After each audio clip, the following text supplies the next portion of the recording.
How you doing today? I'm good. It's a beautiful rainy day. It's awesome. It is. It's great. It's great, At the time of this recording, what hurricane is coming through right now? Elsa. Elsa is coming through. Obviously, we're in Raleigh, so we're just getting some light rain and wind. Oh, dude, it's not light. It's heavy rain, light wind. Not much wind at all. Okay. You would say it's been heavier rain than this, though. Like, we've had heavier rain. So you just call this heavy? Says the man who hasn't left the building since he got here this morning. I can see out the window. Oh, I know, but I'm just saying. I was driving through some stuff a while ago. It's pretty heavy. This man said, "Don't tell me it wasn't heavy because I was." I mean, there's people, with flashers on, scared to death. Pulled over? No, just going 8 miles an hour. People in Chicago would pull over. It was the most bizarre thing I've ever seen. They would come over the underpass, and then you just see these cars with hazard lights on, and you'd realize they're waiting out like it would get so bad. So the concrete barrier, like the concrete little wall that's in between the lanes on our highway here. Yeah. There was literally a car perched on top of that evidently had hydroplaned and somehow found its way up on top, literally sitting on top, balanced on top of the concrete barrier. Today? Today, a while ago. I went right by it. I was like, dude, that had to be a fun ride. That's impressive. Whew, man. That's impressive. So, yeah, we're kind of catching it a little bit here, but it's okay. But other than that, you're doing fine. Yeah. That's good. I'm good. That's good. I'm doing pretty good as well. Today's podcast is not about the weather. No. It's not about that. No. I had this idea of a unique question and thought for this podcast because it's not good, but it's just something that caught my eye. I was scrolling through just social media, and I saw, I think it was Tuesday, or it might have been Wednesday, maybe Tuesday night, but the Haitian president was assassinated. They broke into his house, and they shot and killed him. They injured his wife. The local police were able to find him. They had actually, some of the gunmen had kidnapped some of the police. Some of them got shot, but they felt they found a few of them. They got the police out that they kidnapped, but some of the original gunmen were killed, but they found a couple alive as well. Okay. And they believe that the guys who pulled this off were dressed as DEA agents. That's how they were able to get access. Like, they were impersonating American DEA agents, so they were let onto the premises, the property.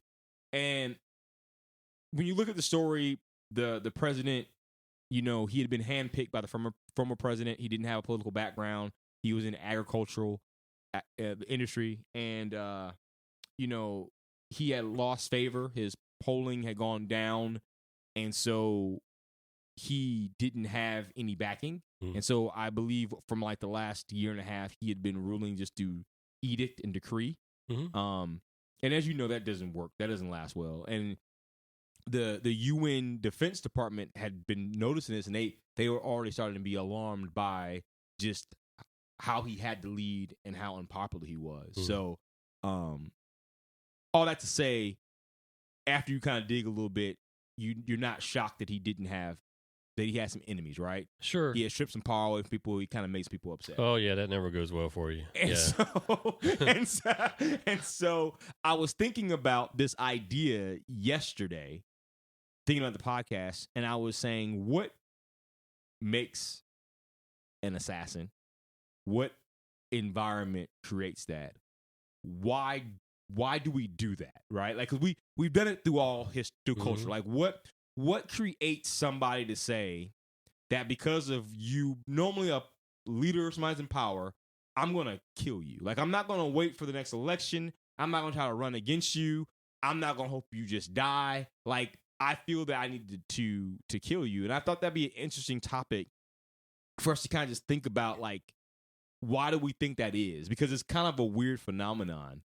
And we've seen it on both sides. Like, we've seen, like, the dictators, and then we've seen, like, the JFK, or like the Lincolns, right? Like, they really weren't doing anything wrong. They were just maybe differing opinions.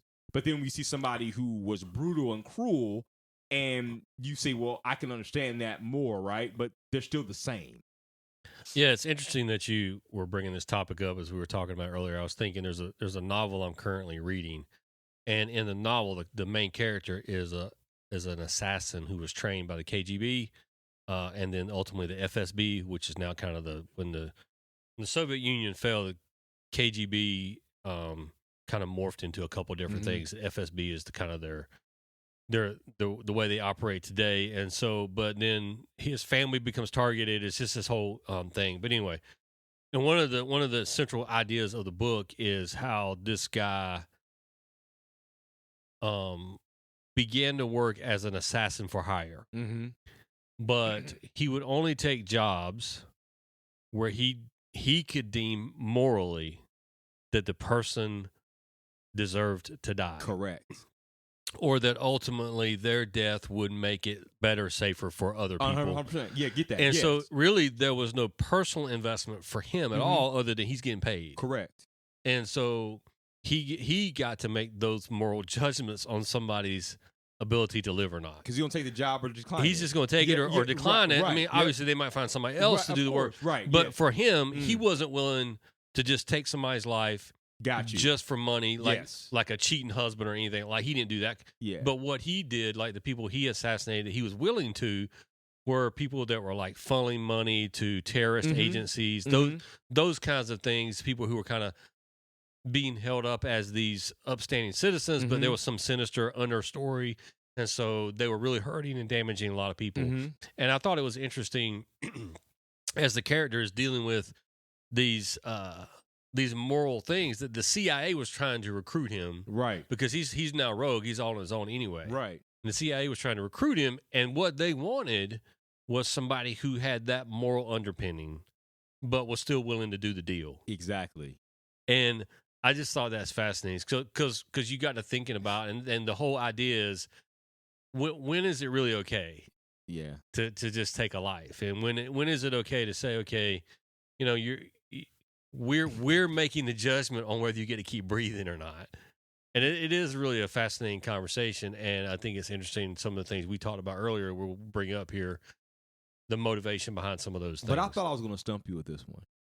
You never ceased to amaze me that you were reading a book about this. Because here's the thing about this. When I was looking this up, you know I looked it up. That's the psychological crux. Yes. Is it morally acceptable to ever assassinate? Because that's the question you have to ask. Yes. That's the irony we're talking about. Like I was going down the road. Is that because there might be? The United States has said that we will not assassinate other heads of state. That's one of our tenets, right? But we took out Bin Laden, and he was a leader. But he's not a head of state. He's not an official head of state. He's a terrorist. Yes, you know what I'm saying. I mean, I'm not trying. I was not trying to go down that rabbit hole of saying I was. But what you're saying is, when is it okay? And for the good. In some ways, we've even made judgments that we just wouldn't necessarily do that. Right. Even somebody like Saddam Hussein, like we would bring him back and put him in prison. Yes, I was going to say more Saddam Hussein more than Bin Laden. I was saying Bin Laden in the way that he had a radicalized political thing, and they were talking about through the thing of a political person. Yes, is it ever okay to remove that person? Right. And so like if that person has an extreme, like obviously, I mean I wasn't alive, but I know. People were trying to assassinate Hitler, like I've heard. Yes, there was. So I'm just saying, obviously, Dietrich Bonhoeffer. Go look him up. That's beautiful stuff. But think about that. Like I think you and I would both agree. I would rather have had him been killed than let him have done what he did. Oh man! Like so, I mean, so for me morally, that's hard. I also agree. I know. Yeah. I agree with you that morally, when do we get to make that decision? Right? Like because the idea is, like you said. The assassin for hire who makes the moral judgment, I do have more respect for him just off of first glance, right? Than the mercenary. That he's just out there for blood money. Because in this case, he can't be the hero of the story, which is a series of books, right? Mm-hmm. And it's really about avenging the death of his family. Okay. Because somebody, ironically, has assassinated his dad and mom. Right. And so really, there's this inner kind of Well, but was that justified? And so you have his mom and dad. Yeah, Right. so he's trying to figure out, okay, well, why was my family targeted? Yes, right. You know, Yes. but yeah, he's targeting other people's family, Right. And so it's just a fascinating idea to think about. Yeah, And so I'm glad that you're down this path because I'm really interested to have this conversation. mm-hmm. Before we get to whether it's right or wrong, okay, let's put that on the back burner. Let's focus a little bit on what breeds this scenario in the first place, Mm-hmm. and what breeds the person who goes out and does it. Yeah, I think one of the ideas obviously would be, like maybe in a Haitian president's situation, that if I'm in a position of power and influence and I become accustomed to that, and then you rob me of that, in a selfish way, I want to regain that power and influence. So if I'm within the same government and maybe you've taken over some stuff and I've been diminished in my power and influence, some people just don't know how to handle that. Of course. So there's those situations. I think there's also situations of oppression. Mm-hmm. If you have a subgroup of a culture or society that's been oppressed over a season, a period of time, and there might be an uprising there that can just come in and just take over, which we've seen that in many cultures throughout the world on a continual basis. And I think also you have nation upon nation, you might have differing ideologies. If you think about it, a communist ideology, socialist ideology versus a democratic republic or something like that. And so you might have somebody who is a dictator or somebody who's a communist leader that basically has power and influence and is really waging war against you as a country. Yep. And so people within the intelligence industry and the government relationship of the offended country might deem that person has to be taken out because it's a threat to national security. Yes. The whole idea of national security that is just thrown out, on a continual basis here in our country. So I think those are some of the reasons. I think it's always going to be some kind of ideological shift, ideological threat, or a threat of power or influence. Probably. Yeah. When I was looking this up from a psychological point of view, the psychologist that I was reading said that the breeding ground normally is what you said. Like there's some type of an offense of either physical or mental. Okay. That they said ironically is not very much difference, right? So we're making a distinction too. So in other words, we're not just talking about murder. We're talking about an assassination of a person in power, a political figure. Yes. Because I think the motivation probably, we can get into the weeds with, I just hate my neighbor. No, yeah. We're talking about assassination. Assassination. We're talking about that. Yeah. And so it can be like a political leader or a figure, and so what drives that can be, it's normally the taking away or the oppression. Right. Physically or mentally. And I thought that was awesome because it's not just about physical. Like one is not trump the other. And I was thinking about this in relationship to the civil rights era here, right? That there was, or Abraham Lincoln, right? Emancipation. There was an idea, right, that made other people feel like something was being taken, right? So it's not even like where people were actually oppressed. That's an idea that's taken, right? That physical thing, right? But I'm going to lose something mentally, or I'm going to lose something that is not physical, can still breed. I need to get rid of what's causing that encroachment. I thought that was just a fascinating thing. So, that's the breeding ground. So in what you read, or even in just your opinion, would you say that an assassination never happens in isolation?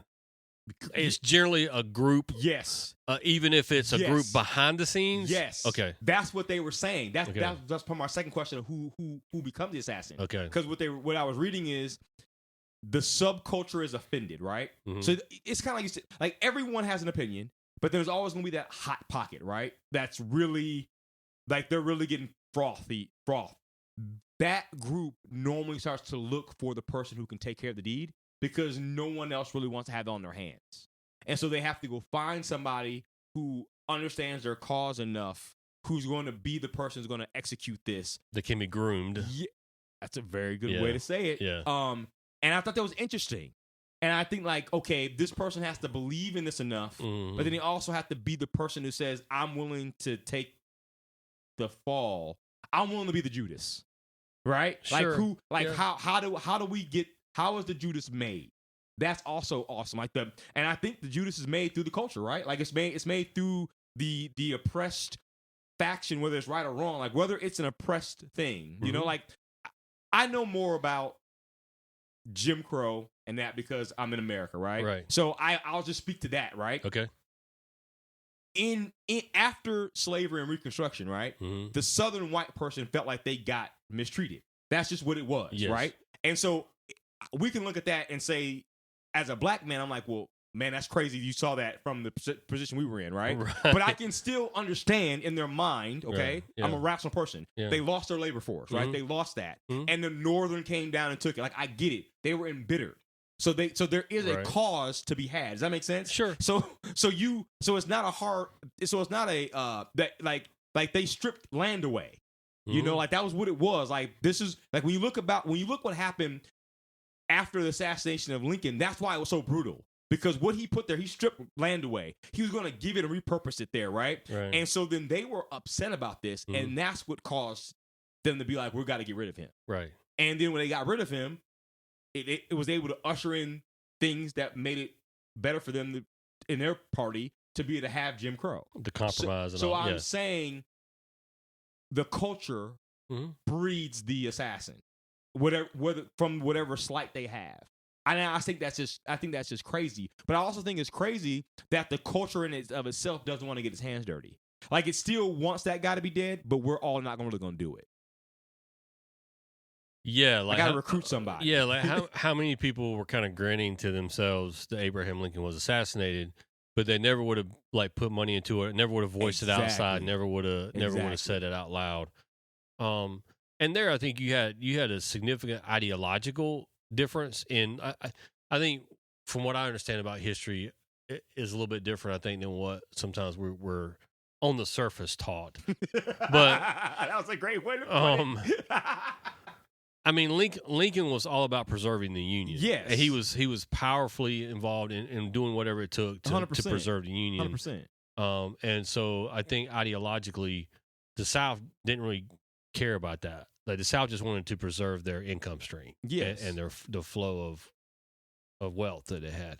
And so like freeing the slaves for them was going to be a huge economic hit. And so, and let's be honest, like to get to that place where I feel like I can own somebody, I have to ideologically convince myself that they're less than me. Right. And so that's a huge ideological shift. So in other words, if I'm saying, no, they're not less than me, they're equal to me, and they deserve to be free just like I deserve to be free, and on top of that, I'm losing all this income. And on top of that, I disagree with you so much on this issue that we're going to go to war. Yes. Like, let's just be real, right? Like, we went to war over I will protect my way of life above all So, else. I mean, like, so then when you lose, right? When you feel like you're going to lose, you're probably going to be bitter. I'm just to your point. Of course, you're going to be bitter. It's going to be a void. And so, and I think we see that a lot of times, once again, to your point about the Haitian guy or just in general. Right. After a loss, you still have those constituents, right? This is what we talked about after the election. After election season in America is always so crazy because we got to live with each other. You know, everybody gets riled up and they get for their candidate and they're spewing these words, and then we go and we vote, and the next day we have to still be here. It's done. And so you see this like after the Civil War is done, after the French Revolution, whatever. There's still people that's sharing space that are bitter, and I think that goes back to when you're bitter, you want to get even. Yeah, I think the whole election thing is hilarious because you have people in the primaries who are battling to be the presidential candidate, and then they have to work with each other because one becomes the presidential and one the vice president. It's just, But I also think that, like what you're saying and what we're talking about, that's what makes it so hard to really truly change the system. Is because the ideological beliefs and power structure is so entrenched. That's why if you have somebody who comes in as a maverick that says I'm going to upset the system, like a libertarian, for instance, candidate or something, comes in and says, no, I'm not going to be a status quo person, a Ross Perot back in the day, who tried to, come in and do his own thing. It's just hard to do that, to work outside the system And so that's why when somebody actually accomplishes that, like they're going to become a target. When somebody really starts to gain momentum, to move that dial, to strip other people of authority and power and influence and wealth, then because people are generally selfish, I mean, it goes back to Cain and Abel. Go right ahead. I mean, if you think about it, Cain had to take Abel out because ideologically he didn't have what he wanted to have. But he had the opportunity. He had the opportunity to grow and to learn. God didn't say you can never come back and do it again. And to get better. Right. But he was selfish enough in that moment to say, well, you got something that I wanted, so I'm going to take you out. And so... And that's the first sin in the Bible. And it's the first murder. And so it's just we have flown, obviously generation after generation beyond that, but we're still the same. It's still the same issues of selfishness, because that's the only reason you would take somebody out is because you're selfish. Like you believe in what you believe in more so. Unless it's, where you have just determined that, okay, this person is murdering millions of people, their policies or their influence or their power or their ideology is detrimental. And so is it, I'm going to justify the loss of this one life in order to do humanity something that's even better than leaving this person alive. And that's what, if you don't know, Dietrich Bonhoeffer was a German theologian who basically got involved in a plot to help assassinate Hitler. And it was, it's one of those stories. There's a great movie out there called Bonhoeffer. It actually shows the whole story. But in other words, here's a man of God who was a deep theologian who's written a lot of really great stuff about God and our relationship with God, who came to a place where he just felt like that, morally he could justify the death of Hitler.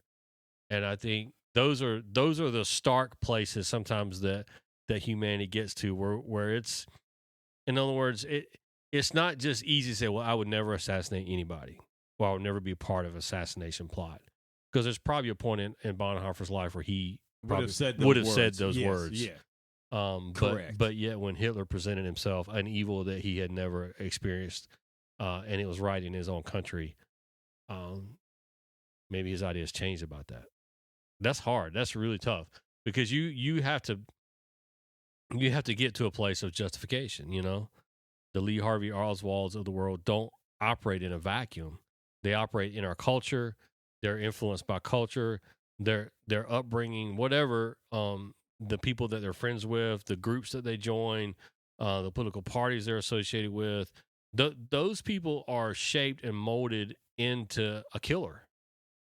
And the thing that I think that you just said, going to Lee Harvey and going to Hitler, right? With Bonhoeffer, I think that when you get to that point where you feel morally right, is that you feel that, like you said before, this person is evil.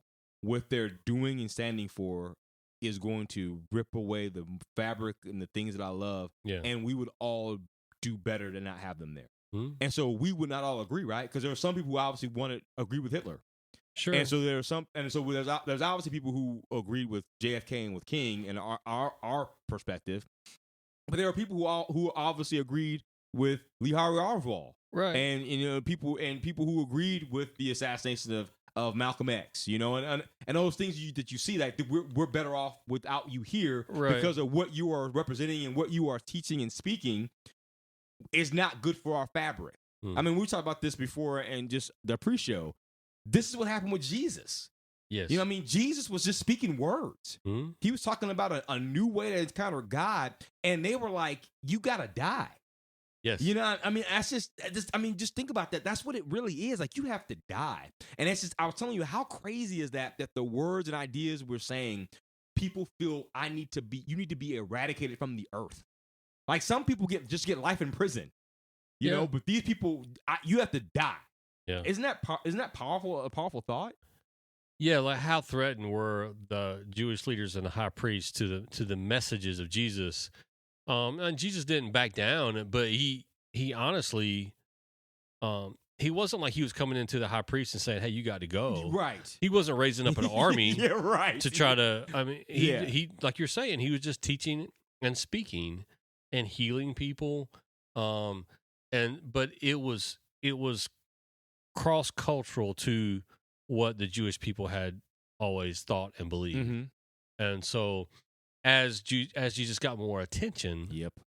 The attention that was normally directed towards the high priest and the Jewish leaders was directed towards Jesus. Uh-huh. And so then that begins to change the narrative, and people can justify all kinds of stuff. And so, especially when it's such you said, it's yeah, taking things they brought away. false accusations against him, Yep. which justified in their mind his crucifixion, which basically was an assassination of one form.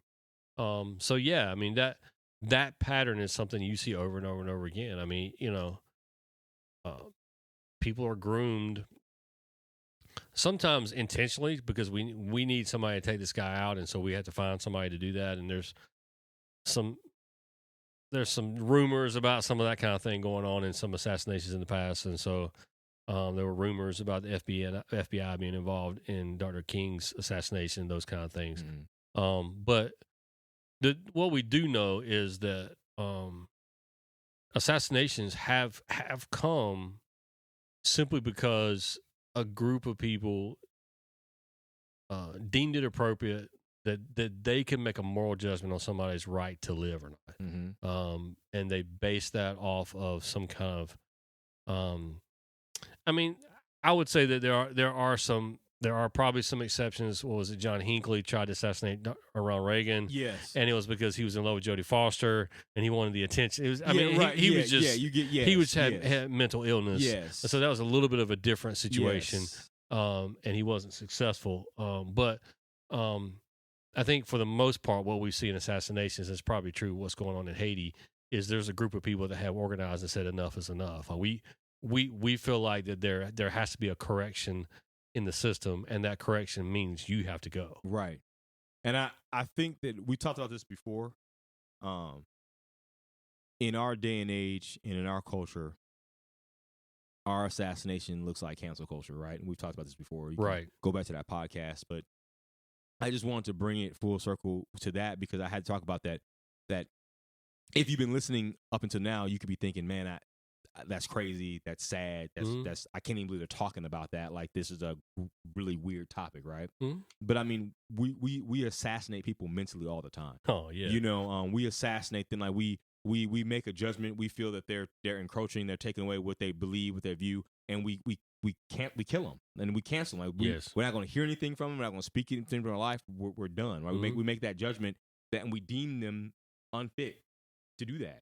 And they might as well be dead to us, right? Yeah. And so I think that one of the most convicting things that Jesus said, he took it, right? He said, yeah, you shouldn't murder, but if you have that in your heart, you already have, and right, like how many people have I just in the way my anger that I have wished they were dead, right? Just about how I treated them, mm-hmm. or my attitude has been as if they were. I have, and I just think that we have to be careful with that, with our leaders. You and I have felt spiritually assassinated, right? Like we've said things and then we were dead to people immediately. Like I was thinking about that. Like, mm-hmm. I didn't get the opportunity. I didn't see it coming, but mm-hmm. you ghosted me. You're gone from my life. You're done. We can't speak. I've had friendships that just they're dead to me, right? And so and culturally, the assassination happens different. We stay alive. The person is dead. They're gone, right? Right. And so I just think that if you're listening to this, once again, that is bred in the community. Like a spiritual assassination, emotional assassination is still bred in the community. I think it's the same things that it's who you hear, it's where you're around, what's going in, and are you being groomed, right? Like, are you being groomed by a group or by a thought to think a certain way to where you can't hear anything, and maybe you're not even maybe you wouldn't like Bonhoeffer, maybe 4 or 5 years ago you would never have let that thing that happened at church or work with your spouse cause you to cut them off, but maybe now it is because things have changed. And I always think about stuff like that from the spiritual and mental aspect because I know that the Bible says that it's what comes out of me, not what goes in, right? It's what come out. So like, what's brewing in me? Like what thoughts and what motivations are brewing in me that are gonna lead me to act, right? In how mentally make the action just a thought, or than actually take action with something. And so I think it's crazy that men would go into a man's house, kill him, and shoot his wife as a way to make a political statement. But I also know that, man, have I assassinated somebody's character before? Have I tried to position myself because I thought I wanted something over, so that I try to do something to outshine a coworker or to get in front of the coach? Like, was I willing to get rid of that person to get gain? Of course. Has somebody ever assassinated my character? Or have I felt that somebody has tried to do that to me? Yes. And so I know we're capable if we're honest with ourselves. We may not pull a physical trigger, but spiritually and emotionally and mentally, we probably have. Yeah, I think we make judgments a lot about people's right to exist in my life, Yeah. And I think those can come. We can assassinate somebody in our heart very quickly, and I think it's hard for if you're a leader of any kind, you're going to be assassinated by people, or you're going to take some shots. You got to start bobbing and weaving. Yeah, you may be like Reagan. You may be able to take a few bullets and keep on going, but it's it's just really difficult. I mean, I think we live in a culture that really wants to fight battles, and I think sometimes we get into echo chambers. Like if you're somebody who listens to podcast or talk radio or whatever, and you're only listening to one voice, one side of whatever it is. In our country, a lot of times we have either right or left, political parties, or whether it's conservatives versus liberals. And sometimes we get caught up in listening to those echo chambers. And so that can breed fanaticism. Right. And fanaticism is what leads to assassinations. Yes. And so I think, we just finished up our playlist series by talking about a song from Marvin Gaye, What's Going On. And one of the things he says in there is talk to me so you'll see. So this idea that, hey, if we're having a conversation across these different ideas that we might have, then maybe there is some middle ground. Maybe there is a place where we can coexist and I don't have to assassinate you. If I feel like you've wronged me in some way, how about if I have a conversation instead of just assassinating you internally in my mind and just being done with you? Right. Maybe I think that's something that we could all probably work on a lot. I know I could. You and I are very busy. So for me, I don't have a lot of time. I don't have a lot of room in my existence for people who are who want to consistently bring conflict into my life. Correct. And so there's been times where I've made choices. Okay, well, I just need to be away from this person, and sometimes that's healthy to make those decisions. I mean, I'm not actually assassinating them. I'm just trying to remove myself from that drama, and sometimes that's good. But I'm just saying, there's a lot of times where I think it's just easier to ignore somebody that you may have a conflict with instead of trying to work through that conflict and heal that conflict. I think that is where it's unhealthy for us to say, okay, I'm kind of disagree with you on this, or I disagree on that. And so it's easy for me just to say, I'm done with you and just move on with our life. And I think that's unhealthy, because if we want to talk about what it means to truly live in peace and unity with each other, it's this idea that I'm going to talk to you, I'm going to listen to you, and I'm not just going to sit in my own echo chamber, my own idea bath, and just kind of celebrate what I believe and listen to voices that only echo what I believe already. That's really unhealthy, and that leads to places of utter conflict to where we can just truly write somebody off.